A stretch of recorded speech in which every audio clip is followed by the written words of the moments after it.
As I do, yeah. Good evening, everyone. It is September 24th. It's 6 o'clock. Time to call this meeting to order. And we're going to begin this evening with the roll call. And this evening, Danielle's going to call the roll for us. Thank you, Mayor.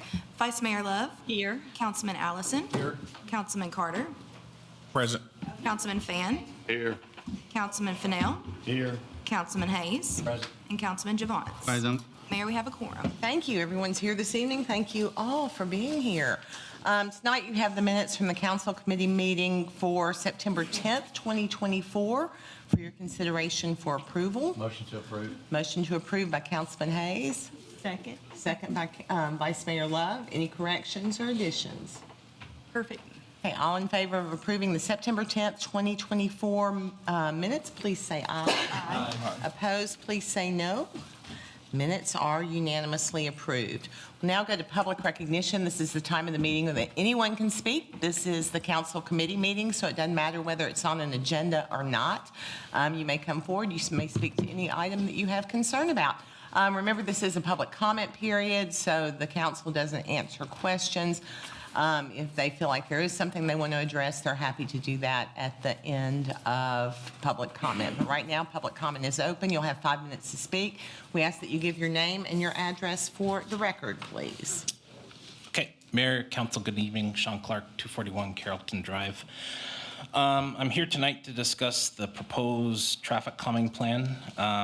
As I've spoken to many of you, speeding in the Carrollton neighborhood has been an ongoing issue for some time, especially on Carrollton Drive and Cloverbrook. The problem's grown worse since Cloverbrook was connected to Upper Station Camp, which has resulted in significant traffic cutting through the neighborhood to access Upper Station Camp and the Liberty Creek campus. The plan before us, I believe, was brought up over a year ago in an August 2023 council meeting. Despite years of requests by myself and my neighbors to the city to look into long-term measures to permanently address the speeding, we were told we needed to wait for this plan to come out before anything could be done. After looking over it, I'm disappointed to see it doesn't really offer anything new in terms of process or solutions that I haven't already been told. Specifically, Section 2 outlines the process for initiating a traffic calming request, which in my opinion, Carrollton's done, and we haven't gotten any follow-up. Example 1, Mayor Brown, during your re-election campaign almost 2 years ago, I stood at the end of my driveway, we discussed the speeding problems on the street. You stated that if we could obtain HOA approval, you'd have the city engineer look at converting the intersection of Eddington and Carrollton Drive into a four-way stop, as this was the easiest and least painful solution to implement. Based on those requirements, I obtained a letter from our developer, who's currently also our HOA president.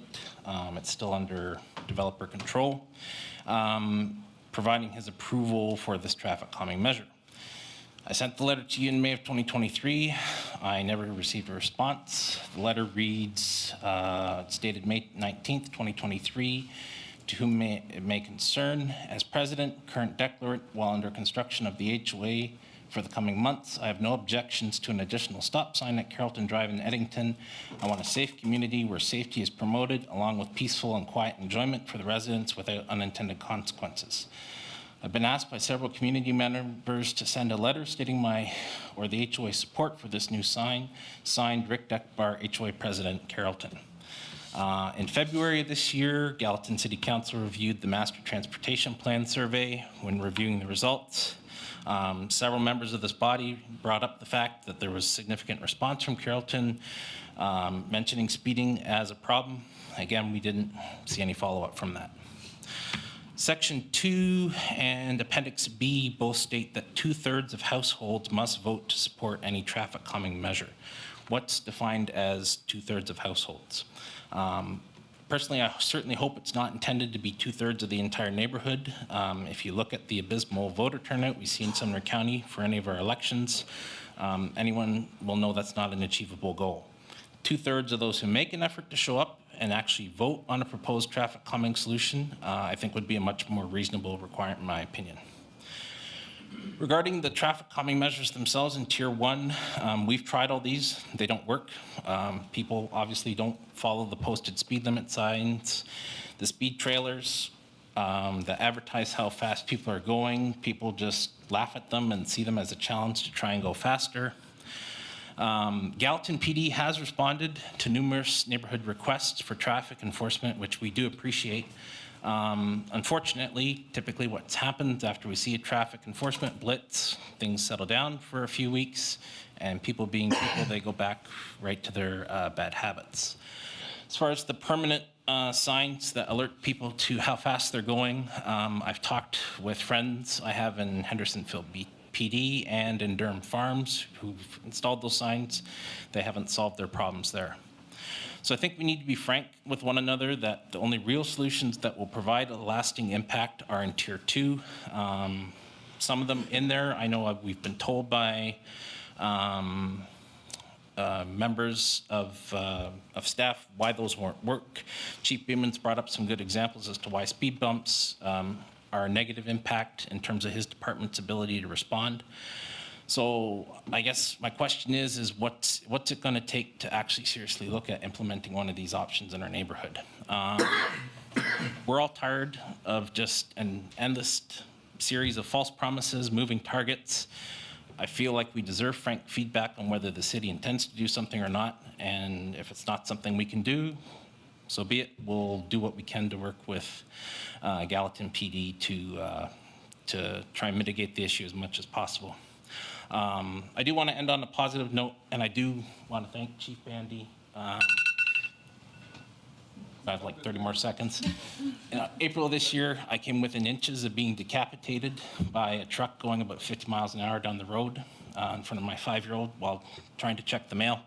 Obviously, that upset me a lot. I reached out to Chief that night. He responded to me in 30 minutes. We had 5 officers in our neighborhood conducting an enforcement blitz the next day. It worked great, like I said, for a couple months, and then people just go back to what they're doing. So we appreciate what the police do, but it's not a long-term solution to fixing the problem. Thank you.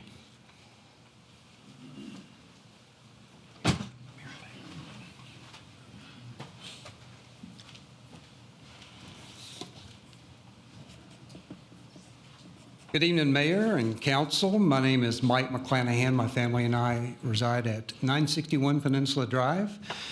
And I've spoken to you a few times earlier this year about a very well-known traffic issue, ongoing traffic issue on Peninsula and Belvedere Drives.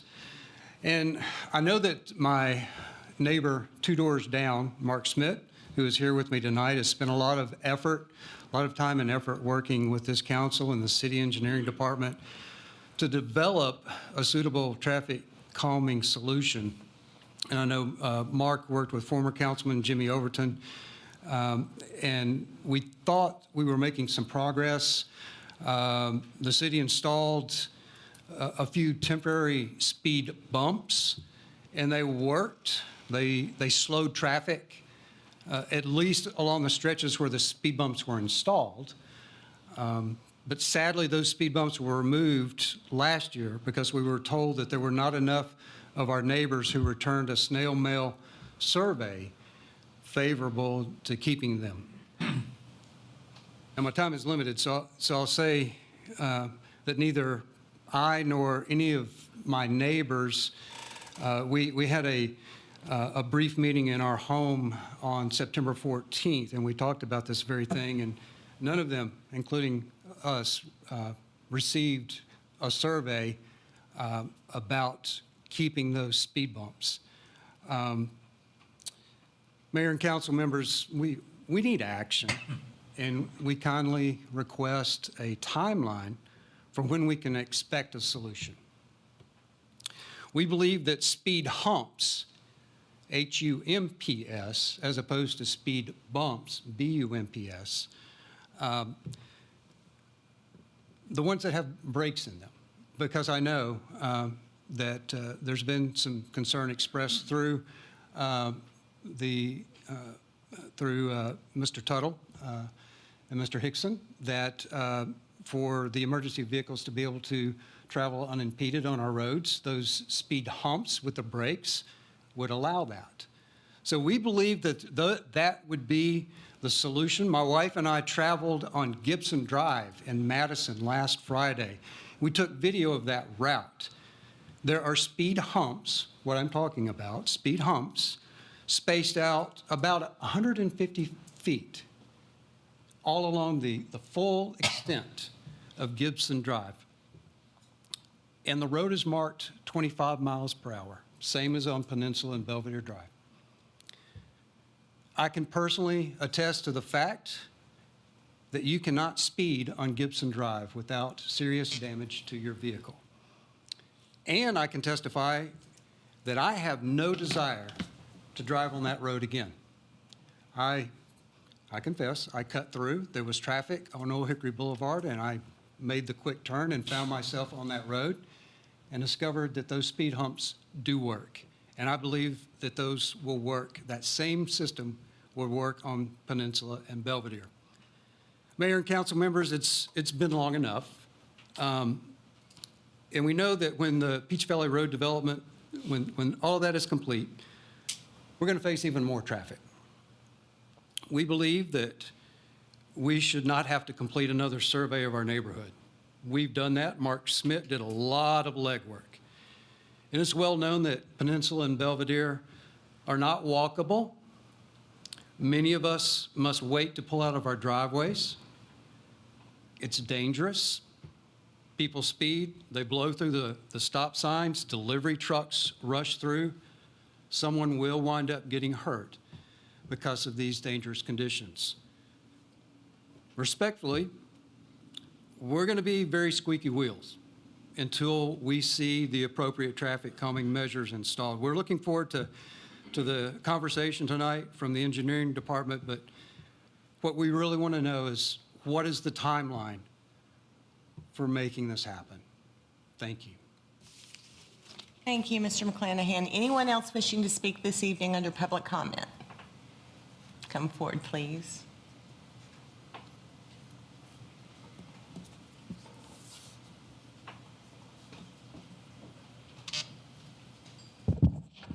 Thank you, Mayor Brown and council members. My name is Barbara Spidel.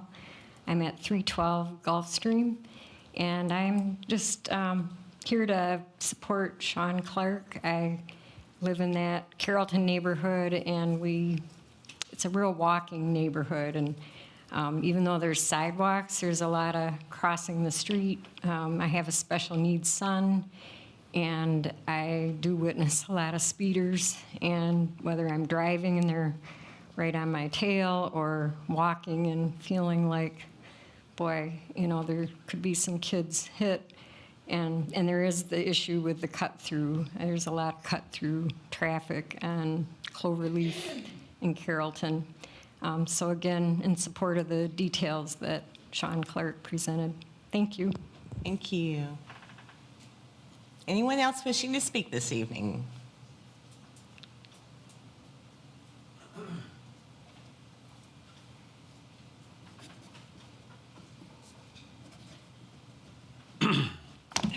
My name is Mark Schmidt. I live at 1011 Peninsula Drive here in Gallatin. And I probably guess that half of you know exactly where I live. I've been up here so many times talking about the same old subject of traffic calming. This, in the great words of Yogi Berra, this is deja vu all over again, me being here, because it just keeps happening. I keep coming back because all we need to do is, it's really simple. Just fix it, and I'll go away. Just fix the problem. I've been fighting this traffic calming issue. I don't know exactly what year, but I think it's 2007. It was actually the first when I started dealing with this. 2007. The only thing that's changed since 2007 is more traffic and 3 stop signs. And those 3 stop signs have just made criminals out of a lot of the fine residents of Gallatin that just ignore those signs and blow right through them. You know, that's what happens. So whether it's speed humps, whether it's, I don't know what else, but it's got to be something. I mean, this is 2024. Surely we can figure this out. I don't have Mike's got a very eloquent speech. He mentioned the questionnaire, survey. Here it is, all filled out, dated 2019. Right here, all the signatures. Still got it. Still, we submitted that. Here's a copy of a traffic study done before COVID.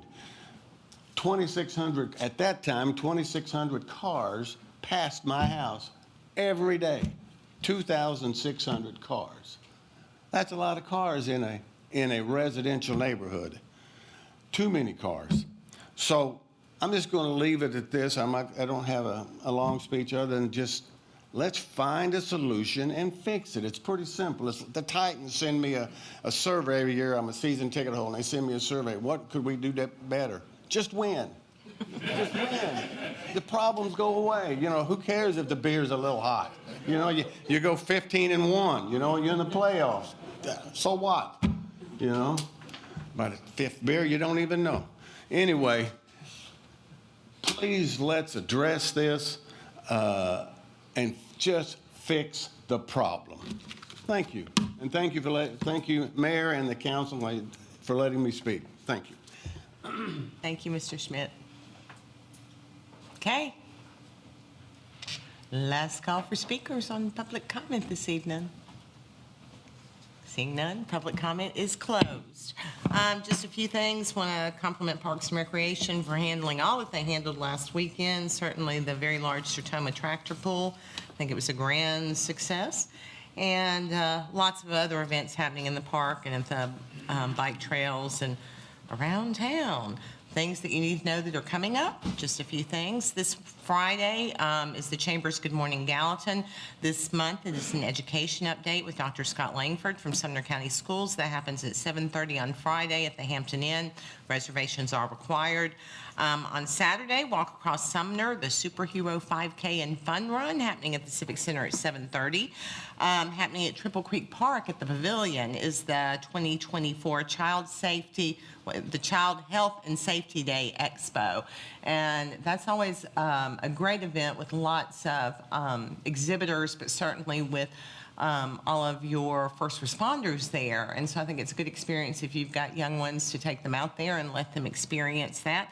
Plus, you can get some helpful information. Also for kiddos this weekend is the Dozer Day, which is the construction carnival that happens out at the Comer Barn, which is located at 2310 Nashville Pike. This is an opportunity to take your children and expose them to some of the big yellow equipment.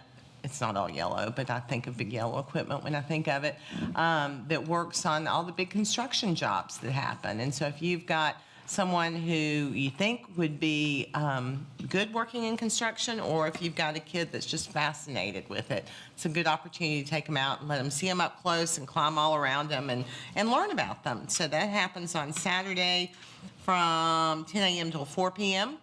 Also this Saturday, Dr. Mark Cheatham is going to be at Historic Trousdale Place giving a talk. The Car Cruise In happens at the Civic Center, upper parking lot. And FYI, because it is sold out, the Farm to Table dinner will be happening downtown. Hope the weather holds out. So the L on the Square will be closed Saturday. On the 29th, I guess that would be Sunday, Courtney Ken Jimmy's birthday. Coming up on the 3rd, the Gallatin High School College and Career Fair. Coming up on the 5th, that was for the last speaker. Coming up on the 5th, Alpha Games First Responder Festival. That's happening in Lebanon. That's first responders from all over the area competing in some skill and athleticism competitions. Also on that day, though, and this is what so many of us will be busy with, is the Main Street Festival happening from 10 till 5 in downtown Gallatin. Again, let's hope for some great weather. Car Cruise In happening again that weekend, and then that evening is the 28th Annual Candlelight Cemetery Tour happening at the Gallatin City Cemetery, benefiting the Sumner County Museum. I will remind you, you have census numbers. This week, Councilman Allison's district has the lead.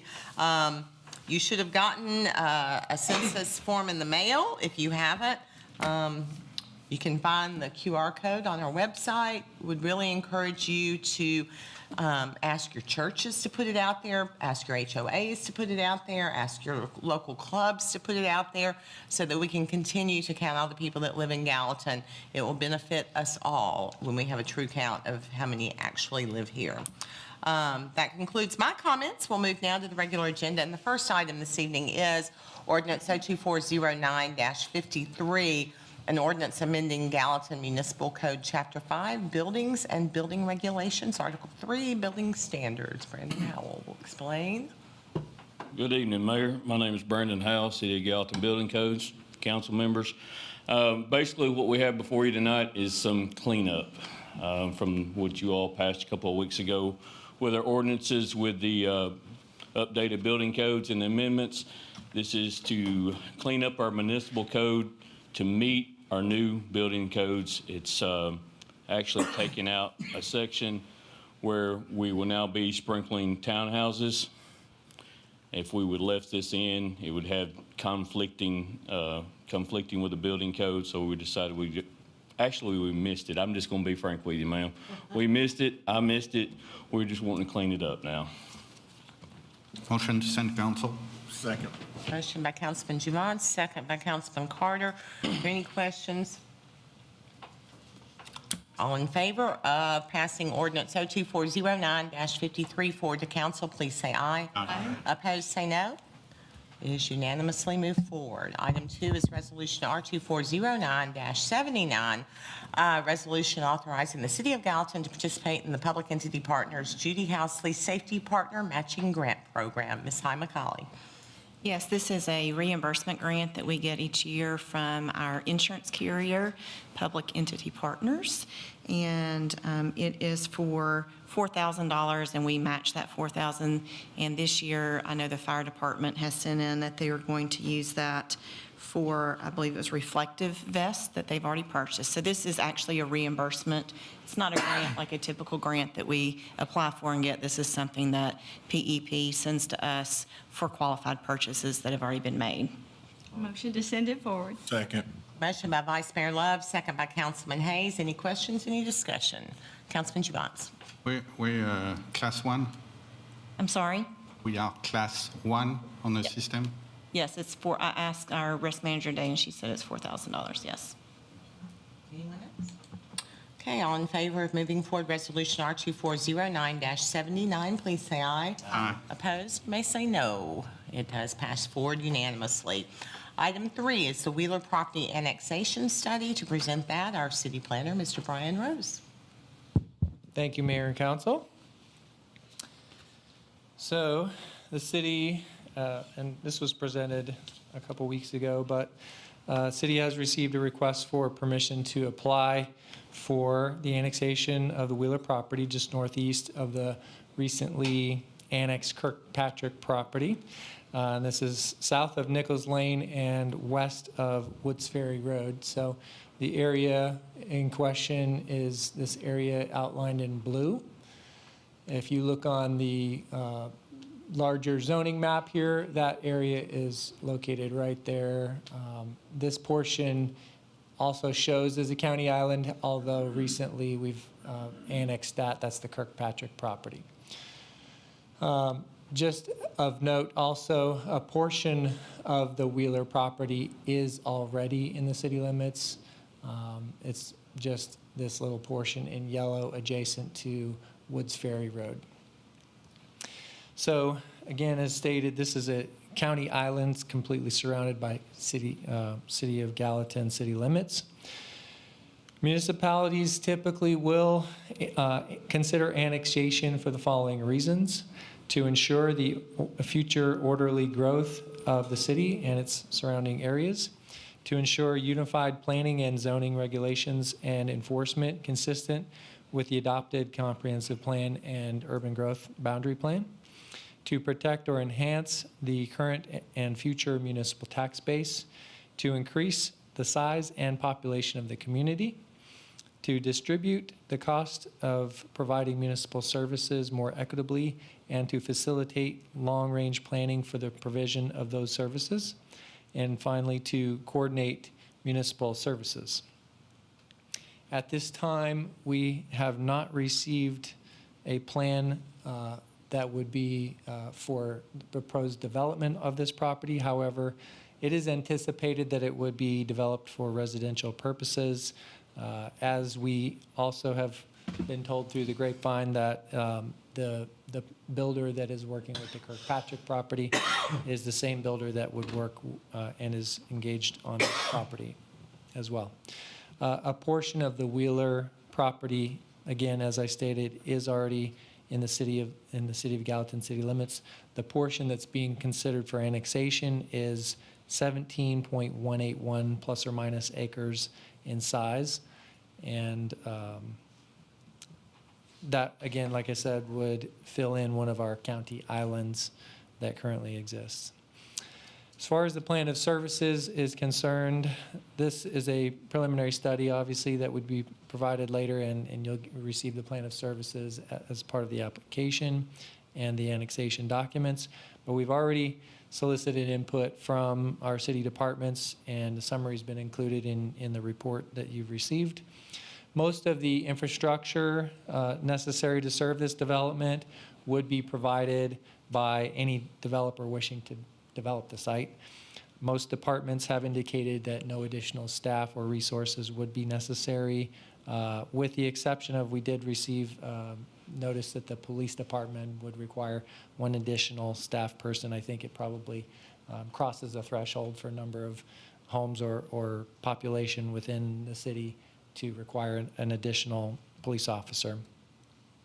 Property taxes on this property are as follows currently. County property taxes are at $232. The city property taxes are at $54. So upon development of this property, we would anticipate there being a significant increase in revenues generated from property tax. The property's definitely not developed to its full potential at this point in time. Staff recommends the annexing the property and allowing it to be developed in accordance with the City of Gallatin regulations. Thank you. I'll take Any questions for Mr. Rose? Okay, Councilman Javance.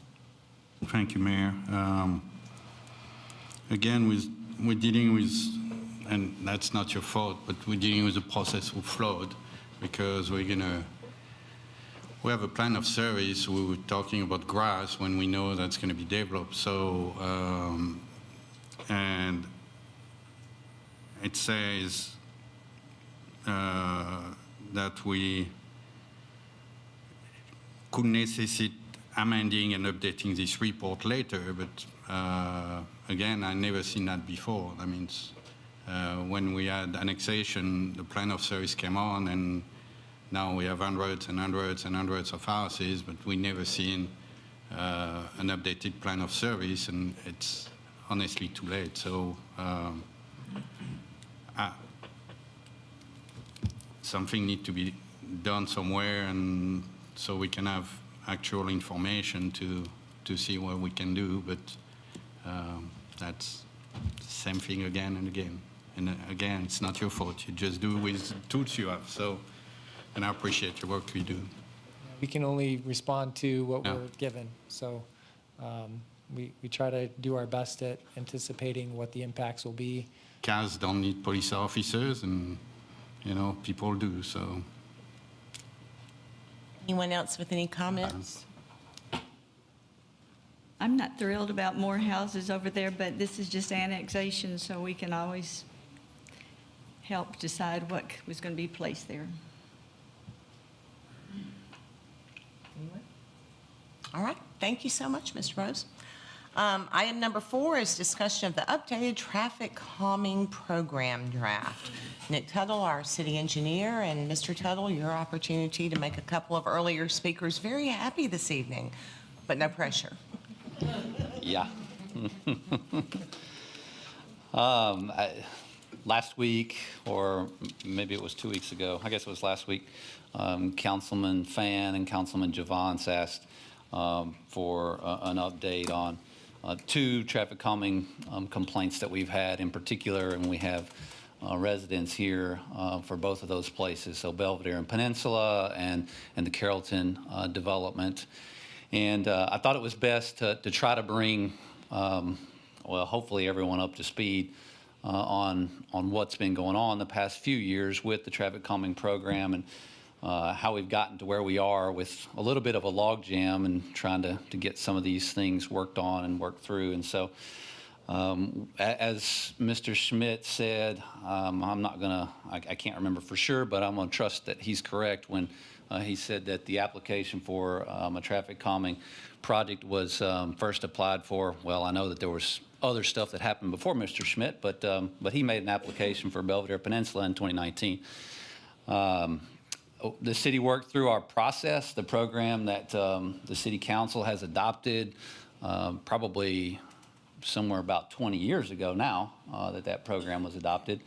We worked through that program, that process, and we got to the end of it and made a recommendation to you all that basically we returned to what we had because the process had been followed and the results really weren't favorable to make any changes. And I'll read, I wasn't planning to do this, but now that we have some folks here, and I think it would be good for those that probably don't remember or weren't even here, like Councilman Allison here, our conclusion and recommendations following the survey that was done for Belvedere and Peninsula. The guidelines of the Neighborhood Traffic Management Program states that prior to final design and construction of any traffic calming measures, 85% of the property owners must be in favor. Only 66% of the residents responded, and only 68% of that 66% were in favor of installing permanent speed bumps. From the initial traffic study, the 85th percentile speeds were 4 to 8 miles per hour over the posted speed limit. Given that the resident responses did not meet the NTMP, the Neighborhood Traffic Management Program requirements, and the initial traffic study yielded 85th percentile speeds less than 10 miles per hour over the posted speed limit, it is the Engineering Division's recommendation that the temporary speed bumps be removed and the existing stop signs remain as before. And we shared that with you in January 2022. You all agreed or didn't disagree with our recommendation, and so that's why we stopped pursuing really any real improvements or changes. But we have continued to have complaints, and we have admitted from our staff side that we don't feel like we're in a good position there. In other words, I think something could be done, even though the traffic calming program didn't really yield those kind of results. So it made us take a step back and say our program isn't really working like we want it to work, and we need to drop back and try to figure out the best way to move forward. We have spoken several times with Mr. Schmidt and Mr. McClanahan recently, and they've been all pleasant conversations, and we feel like that we can make some changes out there, but not within our program that we have right now. And so I do find it, I don't know if I've heard that from Mr. McClanahan, that he didn't receive a survey, and maybe even Mr. Schmidt didn't receive a survey, but we actually did allow it to be returned not only by snail mail, but also we had an online survey that folks could respond. So it wasn't, you didn't have to respond by way of sending a letter back to us, but you could have done it through a QR code that you could scan with your phone. So we tried to make it really easy to respond, and we got, I think, decent response. I think it was the gentleman from the Carrollton subdivision who was very concerned about voter turnout. We had that same concern as well, and we thought 66% of the surveyed area was a decent amount, but then only 68% of those folks were actually in favor. So all that being said, we haven't really taken great strides in actually coming up with a new plan for Belvedere Peninsula or really Carrollton subdivision, although we have done some work on that, but our main focus, probably at least 2 solid weeks, 2 40-hour weeks of work from Mr. Hickson has been on developing, updating our program, and preparing to present that to you all, which we have. You hopefully took a few minutes and read through the summary of what the program update would be. It sounds like some of our citizens have done that and still have concern with what the program could do for them.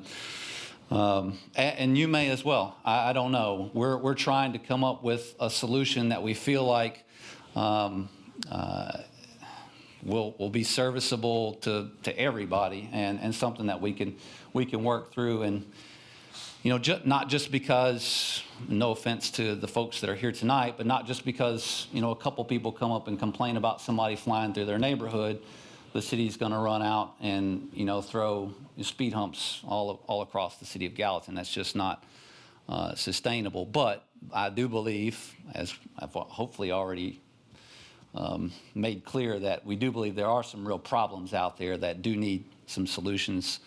And so we want to make sure that we're responding to those problems and not just, chasing our tail all over the place and trying to, throw out speed bumps, speed humps, speed cushions, or other traffic calming devices all over the city of Gallatin if they're not needed.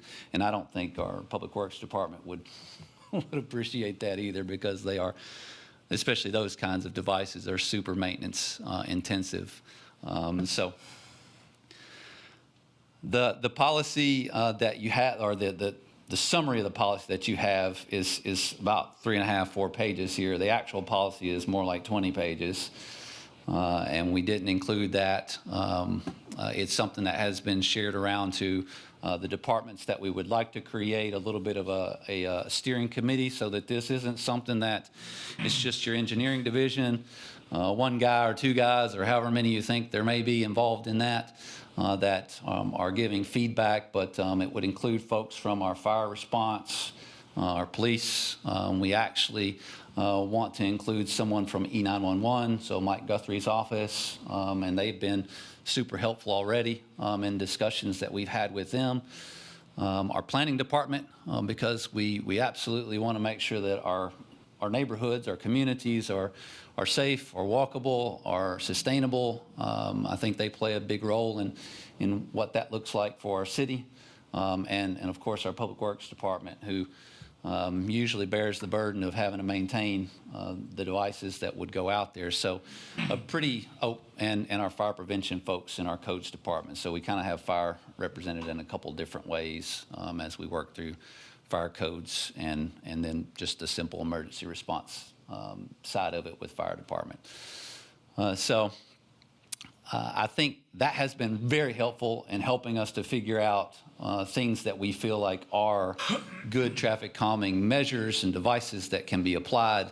And it has opened us up, I think, to some things that we really weren't considering very strongly before. Mr. McClanahan made some reference to speed humps down in Madison, and we threw the temporary speed bumps out there, but it really wasn't something we thought would be a thing that we would be able to go with. The temporary speed, or the speed humps, I haven't seen what he is talking about, but I can assume that they're the rubberized bolt down type of humps that are applied after the fact paving being done.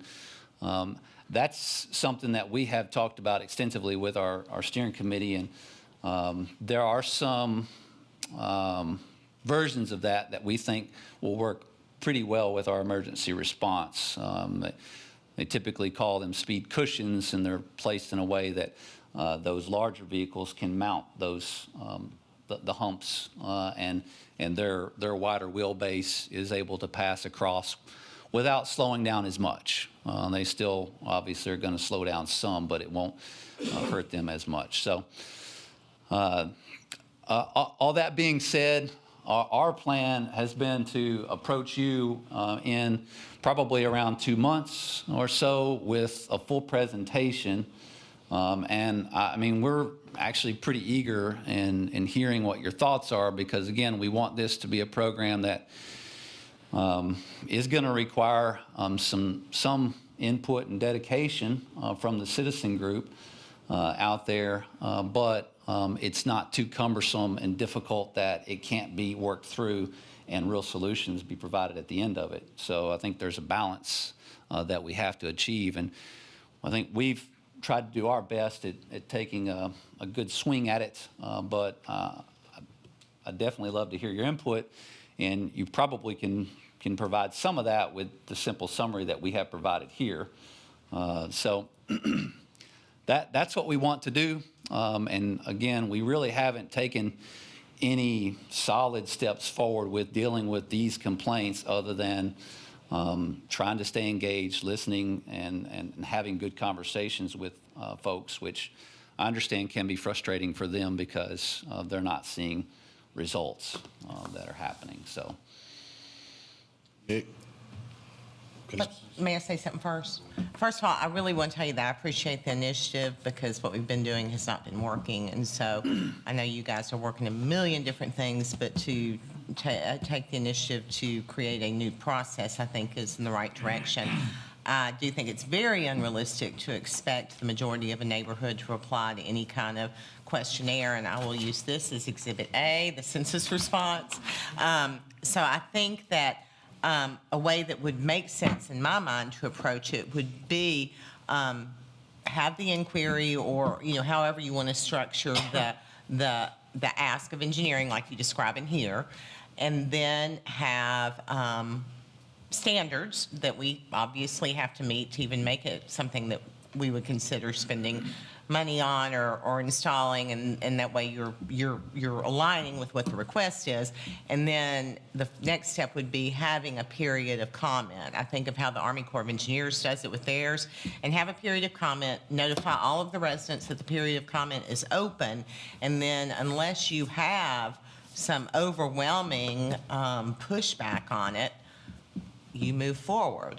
Because I don't think that we're going to be overwhelmed with requests that go through all the processes. I mean, you know what the big two are, and then kind of go from there. And I think it will ease your burden and create expectations on the other side that are actually achievable. Because I can understand that expecting, your whole neighborhood to participate just ain't gonna happen. I mean, you can even bang on doors and they're still not gonna participate. So, Councilman Fennell? You answered a lot of what I was going to ask, but one other thing, I think that we've already had money that's earmarked to be spent in that particular area for this problem. Am I correct? Well, I think it falls within. We have, I can't remember how much. Wasn't it like $75,000 to the developer? It was either 50 or 100. You're talking about Belvedere Peninsula. Mm-hmm. Yes, I think they capped it at 75, what they would contribute to a traffic calming solution. But they did base it on the expected number of trips, the percentage of their trips to what's already out there. But the cap was 75. I believe you're correct on that. But you do have some things in mind. We got some money from the development community that, yes, would help to offset cost of whatever Also have it the in our solution budget is. too. So. I mean, most of us know that, this has been an ongoing problem for some time. I remember from years ago, Mr. Smith coming up here. Oh, I remember being a little girl and being told not to cross the street in that neighborhood because people flew through there. Well, and I've explained to you all, in high school in the 90s, I lived on the end of Harris Lane, actually next door to Mr. Smith's house.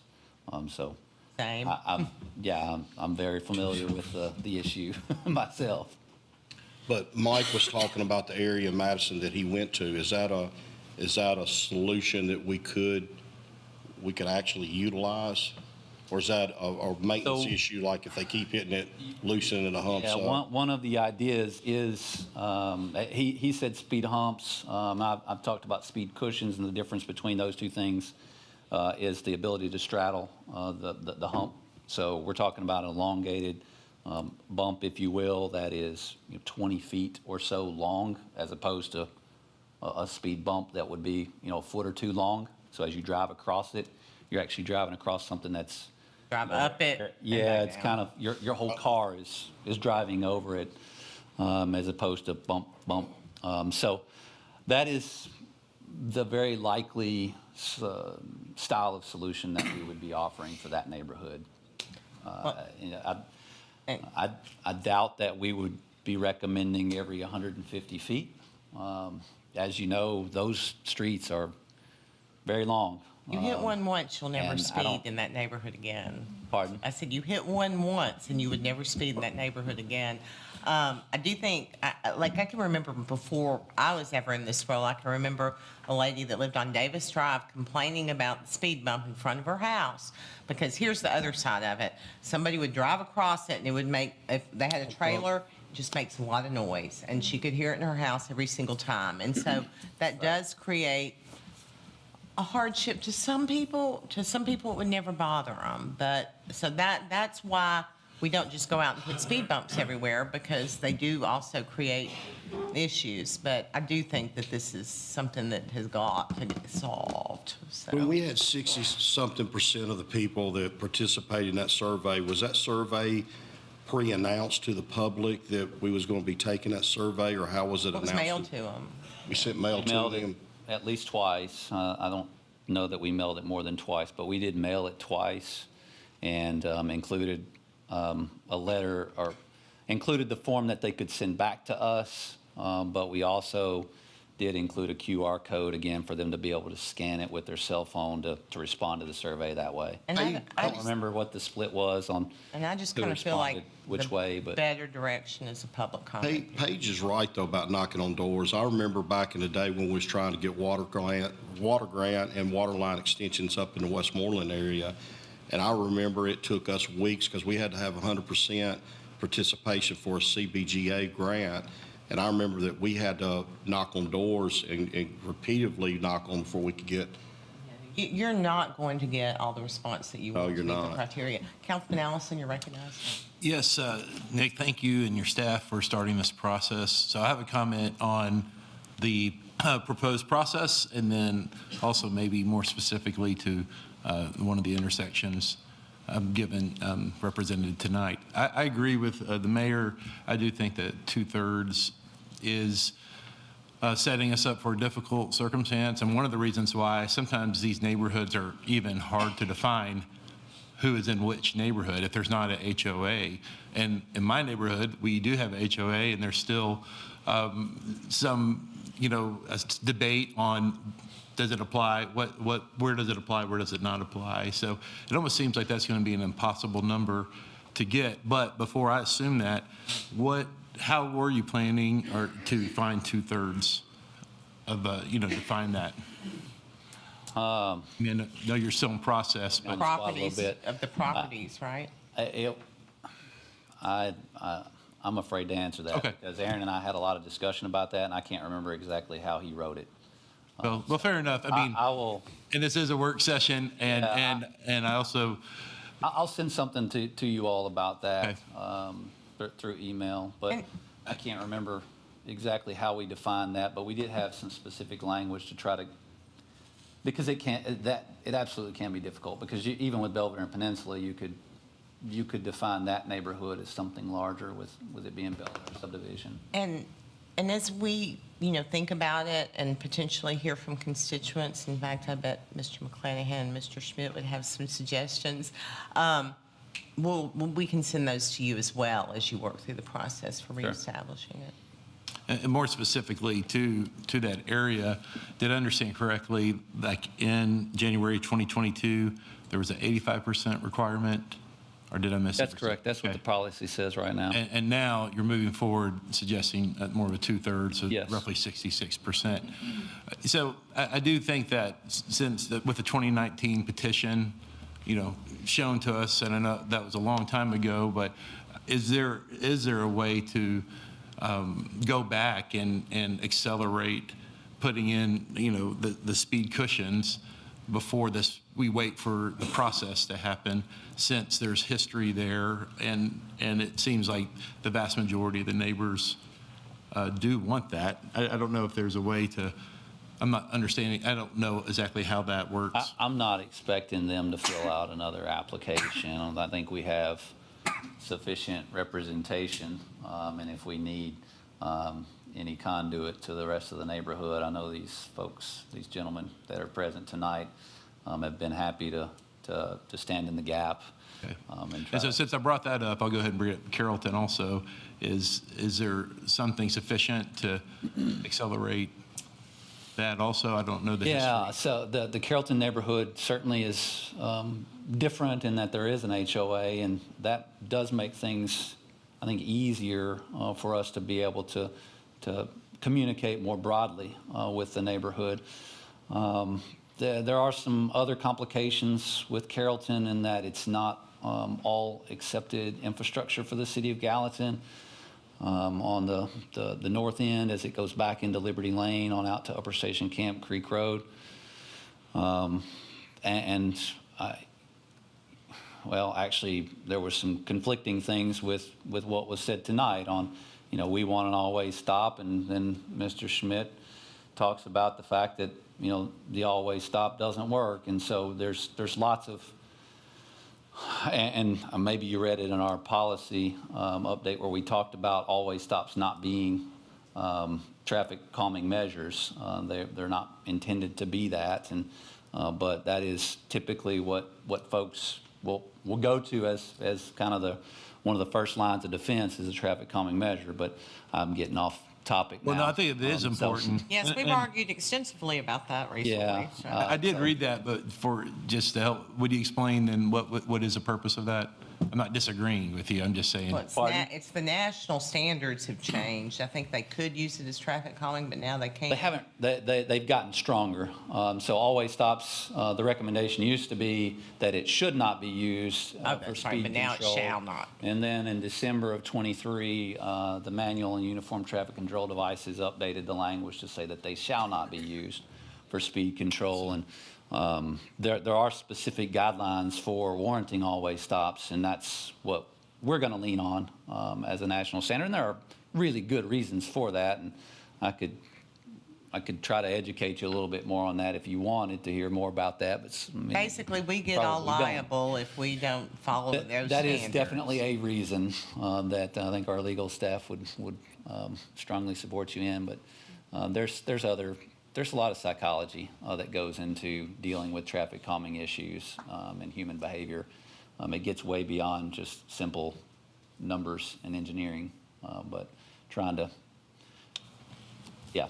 Well, I'm very excited that you're starting this process. I've had a couple of people contact me, or two different neighborhoods contact me in District 2 just this week. So this will be a good process for us all to work together. So expedite. Anyone else with any comments or questions? Well, and we Councilman did Shabazz? have, there were others that I know Ms. Love is interested in on Eastland. There are other neighborhoods that we have been working on that are on our list. I know we did actually go out and put a lot of signage out on Gibbs Lane, which sounds like those folks are still not happy with what's happening out there on Gibbs Lane. But so we have made some progress and taken action in some places. But I do have another question that may or may not be connected to this, but is there a way to restrict certain commercial vehicles, certain weights from certain roads? Is that something that's common or accepted practice? we do try to sign neighborhoods for that purpose, but it's not really enforceable. I know that's something that Ms. Macaulay and actually Mr. McClanahan have talked about. I think Mr. McClanahan came up and offered up some laws that may have been passed in Clarksville recently to try to limit things like Yeah, I think it'd be great to continue to look at that because, as you know, everyone knows this, the 109 expansion, Portland down to Mount Juliet, there's a lot of commercial trucks, which was also always the intention, I guess, but they're finding cut-throughs. Right. And so, and I'm just kind of thinking out loud since this is a work session, even though it might not be enforceable, the fact that the city posts something, if in the, God forbid, something bad would occur, there could be. Making her cringe. Okay. Okay. We did, just for many of you's information who weren't here, years ago, our IT department did try and work with Google because the map actually showed that as a cut through. And I haven't really experimented with that lately. I did back then, and I did see it not showing me that on a couple of occasions. Oftentimes it does show Yeah. that route. I mean, I as guess a it does preferred if route. traffic's bad or something, but Yep. it used to show it as like your regular route if you set your GPS. So we did work on that. Councilman Javant's wanted to ask something. May I go ahead? Thank you, Mayor. I read the summary. Maybe it's on the full document, but I have a few questions on there. We're talking about the steering committee, and so how many people will be there? You probably have an idea on that. How much will they meet, and will there be an appeal type of system if the decision was made by the committee go against the wish of the people interested in the system? That's my first question. So our thoughts were probably at least quarterly, but it may be more often than that the committee would meet, and it's just going to depend on how many applications we're dealing with and complaints. But we probably, I'd say a couple times a week, we have somebody complaining about something that could lead to a traffic calming project. And many times those things relate, but there are other times that it's all over the city that we'll get complaints about things. Your other question, if the committee makes a recommendation that folks are not happy with, then I don't know if you want to set up a system where there is an appeal to someone other than you, but I think you are the appeal board. No, just on page 36 of the package, you're talking about street functioning like a collector street, but does not have the standard to effectively serve as a collector. Who's going to make that determination? We will. Us? Yes. We're talking about the speeding, so that's going to make Chief Bandy jump. The 85% here, where we see that on every report he sends us. Thank you, Chief. But how many times going to be checked before we apply it? Because you can, something, maybe it's on the full staff, but it's not, there is no process there. I mean, we can, put a radar there and get 1 day or 2 days or 3 days and put it 3 days later and get different results. So are we planning on getting 3 different or 2 different, or I think that should be in a process to make sure. They typically do leave it for a period of time. And it's not just, again, I say this often, it's not the flashing speed signs, it is a covert measure.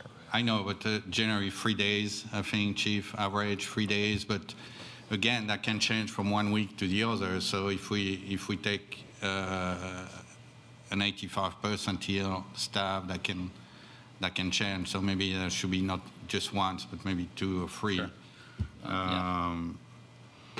And I think citizens talk about neighborhood. So again, that's a concern, how you define the neighborhood. I think, I guess in Carlton, the main road is the main issue. It's Carlton Boulevard. So Right. I think these people should be involved, but maybe someone who enters from the other side doesn't really care on what's happening in Carlton. So I think we need a better definition on what we're going to do there. And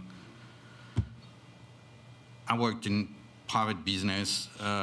We always had action items, and we had a timeline. So, and I think I heard too that the main concern is that maybe that's how public service work, is that looks like it goes forever without solution. So how much, I think we need to put a timeline on the process to say when the process starts, we're going to have a solution in 90 days, 120 days, and stick to it. Because if we don't, we are there 14 years later with no solution. And I was thinking, you know, we had the same issue in Harris Lane before I arrived in the council, and, you know, 7 years, I was thinking that was a long time, but now I think, you know, 14 years, or 17 years, that's kind of, so I think we should have, you know, like, we should run like we run in the private sector, action item, date, and there need to be solution at that time, and when we have the solution, say, hey, we have that is a solution that's going to be implemented in 60 days. And like that, people know where they're going, and I know it's a different way to think, but I think we owe that to the people who have issues. Councilman Pham? I think we need to put this to rest. I just got really one. He may have covered this. He talked so long he lost me. But do you have an approximate time that you'll have a plan that we can move forward to? My plan is within a couple of months that I will be back here in front of you, actually with Aaron Hickson and our traffic consultant, Neil Schaefer, to make a presentation. You are working on a plan, so that's what we need to know. Appreciate it. In the meanwhile, I would ask that you move forward with figuring out where speed humps make them, or whomever figures out where they make the most sense on the cut through. I think we're going that direction, so we may as well get as ready as we can. Do you have that in Nexus? Pardon? What about Nexus? Well, is that kind of stuff they have in Nexus on the calming system in Nexus, kind of amp stuff? No, I don't think that there are any kind of humps in Nexus. I don't remember. Talking about going into the piece that runs off to the north from Albert Gallatin Avenue, or Yeah, on the 55 plus area there. to the south from Yeah. Albert Gallatin Avenue, which the majority of that is private. So they'll have the ability to install whatever kind of mechanisms they would like to. But no, I don't think that they have any speed humps or speed cushions or anything of that nature. Now, there may be where they're, during construction, they may have partially put binder in and it's just not finally paved, and maybe that's where you're catching a hump or something like that right now.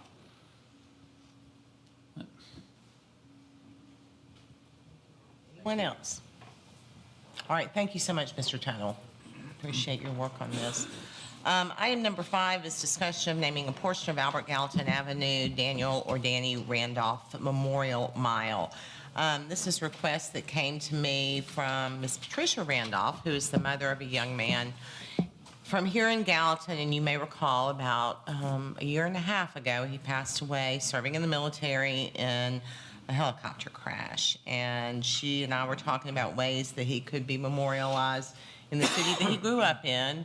You know, father, brother, son, and tell his story, who, you know, served in the military for all that time and died so honorably with willingness to serve our country.